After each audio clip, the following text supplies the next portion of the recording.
মাশাআল্লাহ, সবজি খেতে চলে আসলাম সবজি তোলার জন্য। এই দেখেন পাতাকপি, আজকে এটা রান্না করব, তার জন্য এটা তুলে নিচ্ছি। মাশাআল্লাহ, উঠতেছে না, অনেক শক্ত।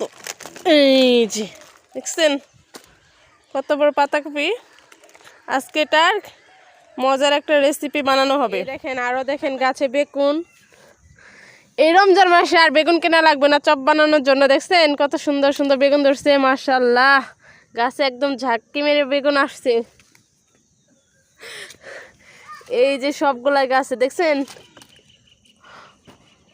হপাই করা। এগুলো একটু বাড়তি হলে রমজান মাসে মনে করেন বাড়তি হয়ে যাবে। এগুলো দিয়ে চপ বানিয়ে খাবো, আপনাদের সাথে সেই রেসিপিগুলো শেয়ার করব। তো এই যে এখানে মরিচ গাছ, বেগুন গাছ কিন্তু অনেকগুলাই লাগাইছি। এই যে মরিচ গাছ, এই যে গাছে আবার সিমও ধরছে। আর এইগুলো হচ্ছে আলু ক্ষেত,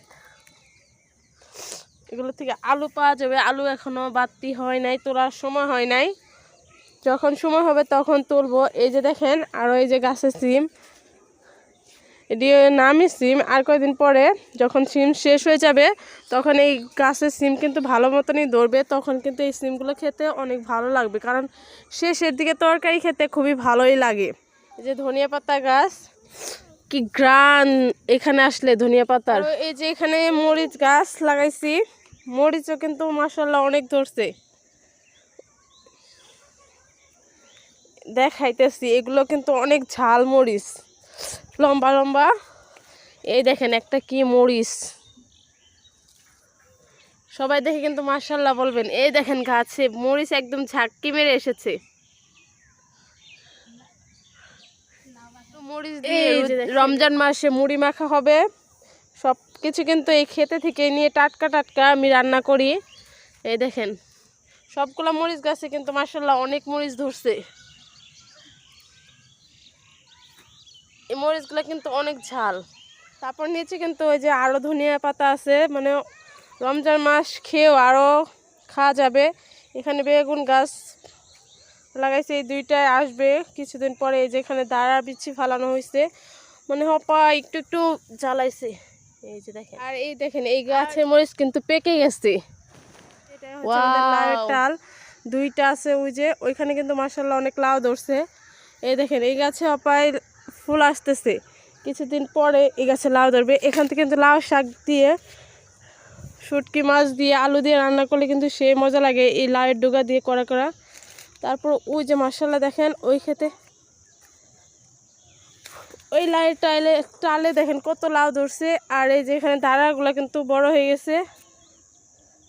আর এখানে ধানের চাষ করা হয়েছে, যে পুরা খেতে কিন্তু ধানের চাষ করা হয়েছে, ধান লাগানো হয়েছে। আর এই যে এখানে দাঁড়া শাকগুলো কিন্তু খেতে কিন্তু ভালোই লাগে, তরতাজা দেখছেন, ফ্রেশ একদম নকনকা। আর এই যে দেখেন আমাদের লাউয়ের টাল, দেখছেন কতগুলা বের হইতেছে। এটা কিন্তু পানির উপরে করা হয়েছে।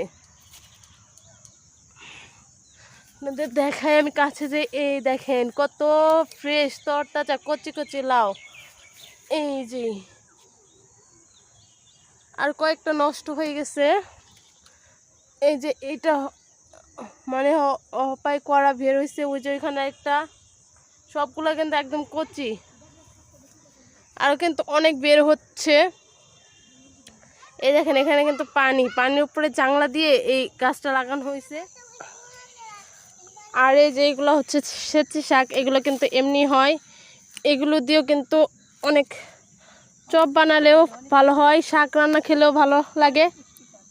আর এটা কিন্তু অনেক পুষ্টিকর, এগুলো কিন্তু অনেক ভিটামিন রয়েছে প্রচুর পরিমাণে। এই দেখেন সেচি শাকের অভাব নেই, কত নকনকা, দেখলে মনে হয় এমনি চাবি খেয়ে ফেলি। আবার কি করছে, খেতে যে লাগাইছে এখানে কিন্তু পাট চাষ করা হয়েছে। এই যে হপায় অল্প অল্প হয়েছে, এই দেখেন এগুলো আবার এই মুরগিগুলা এসে আশ্রিয়ে নষ্ট করে ফেলতেছে।